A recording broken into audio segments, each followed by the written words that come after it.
What makes a tea high in caffeine? There are 5 factors that influence the caffeine content in a green tea, and we're going to cover all of them here. Next, we're going to show you how to raise or lower the caffeine in the tea that you drink, depending on what you're looking for. Let's dive into the 5 factors that make a green tea high in caffeine. First, we have the shading of the tea plants. When the tea plants are exposed to sunlight, they will naturally produce catechins as a protection against the UV light. These actually produce a bitter flavor in the final tea, so if a farmer wants to produce a smoother and sweeter tea, he will cover the tea plants with a special type of netting before the harvest. As an additional side effect, the tea plant will actually produce more caffeine when it's under shade. The shading can be a stressful time for the tea plant, and it produces higher levels of caffeine to avoid being eaten by insects. This is why shaded teas like kabosecha, which is shaded for 10 days or more prior to the harvest, are higher in caffeine than a typical unshaded sencha. Gyokoro is shaded for even longer, at 21 days or more, so it develops an even higher amount of caffeine. A serving of gyokoro tea can have as much as 120 milligrams of caffeine, which is twice as much as a normal sencha.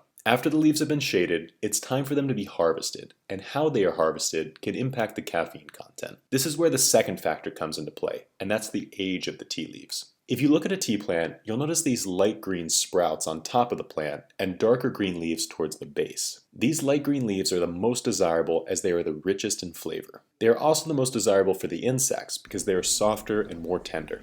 For this reason, the tea plant produces more caffeine on these leaves in order to protect its more vulnerable parts. The older and tougher leaves towards the base of the tea plant are much less likely to be eaten, so they don't produce as much caffeine. Teas made from the older leaves like bancha, genmaicha, and hojicha are much lower in caffeine compared to a tea like sencha, which is made from the young sprouts. Because these older leaves are less sought after, the teas made from them are less expensive. This is why you can get a green tea like bancha for a good price, and you still get that delicious green tea flavor. The tea is also higher in minerals and thought to be good for digestion. Just like the older leaves of the tea plant are tougher, so too are the stems of the tea plant. These stems contain 1/3 the caffeine compared to the leaves, which brings us to the third factor that influences caffeine, which is the presence of the stems. The most desirable Japanese leaf teas like sencha, gyokoro, and kabosecha are made using the top 3 leaves of the tea plant, and if possible, without the stems. Of course, there are still some stems present in the leaves themselves, but it is nothing compared to a stem tea like kukicha.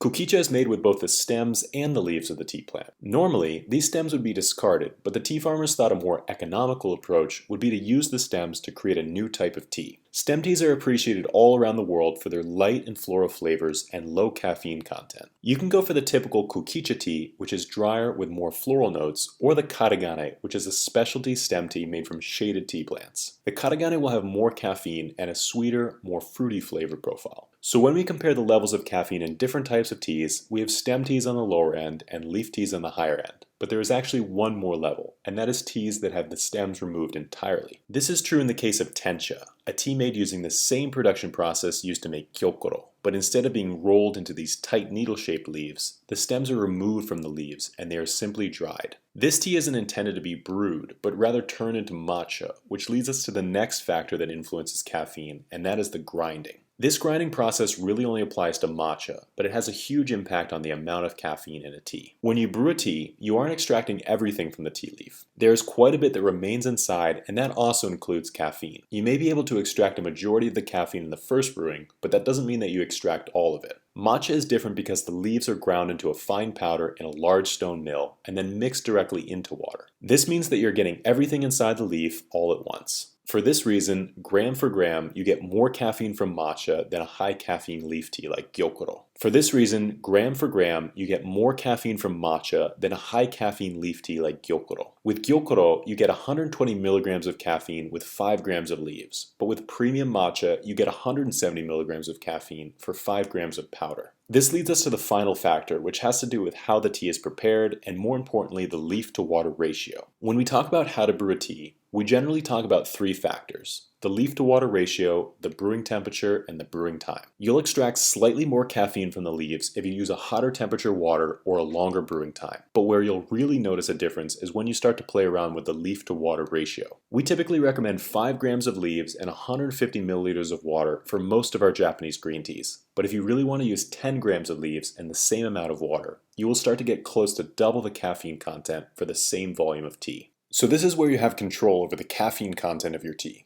If you want to lower the amount of caffeine in your green tea, you can lower the amount of leaves you use and still brew with the same quantity of water. The tea won't have quite as much flavor, but it will be lower in caffeine. You can also play around with the temperature of your tea brewing. When you brew the tea with cold water, you won't extract as much of the caffeine, and you won't extract as much of the bitterness. This is a good technique if you want a cool, refreshing green tea you can drink throughout the day without being kept up all night. Finally, the second brewing of a tea is going to be lower in caffeine. The caffeine is mostly on the outside of the leaf, so one strong brewing will extract a majority of the caffeine. These later brewings of the tea can still be quite flavorful, but they'll only contain a fraction of the caffeine as the initial brew. You can always enjoy the first brewing of the tea in the morning, and then you can save the lower caffeine second brewing for later on in the day. This strategy ensures that you get a lot of use out of your tea leaves, without getting a lot of caffeine late in the day. While you can alter the amount of caffeine in a green tea based on how you prepare it, the best solution is to simply choose your green teas based on how much caffeine you're looking for. If you want low caffeine green teas, you can go for teas made from the older leaves like Matcha, Genmaicha, and Hojicha, or the teas made with a lot of stems like Kukicha. If you want to go for a higher caffeine green tea, you should go for shaded teas like Kabuse Sencha and Gyokuro. Also, if you really want to achieve the highest caffeine content, you can go for matcha and prepare it using more powder and less water. Each gram of premium matcha will add 34 milligrams of caffeine to your drink, so make sure that you plan accordingly. If you want to try some of this premium, high caffeine matcha for yourself, you can head to neoteas.com and browse our selection of ceremonial grade matcha. Because cheaper matcha skips a lot of these production steps, you end up with a more bitter flavor and a lower caffeine content. What you want to go for is premium, first harvest ceremonial grade matcha, like the Matcha Washimine, which will have a vibrant green color, a smooth flavor profile, and more nutrients. Thank you all so much for taking the time to watch this video. If you have any questions about caffeine or green tea in general, please feel free to leave them in the comments below.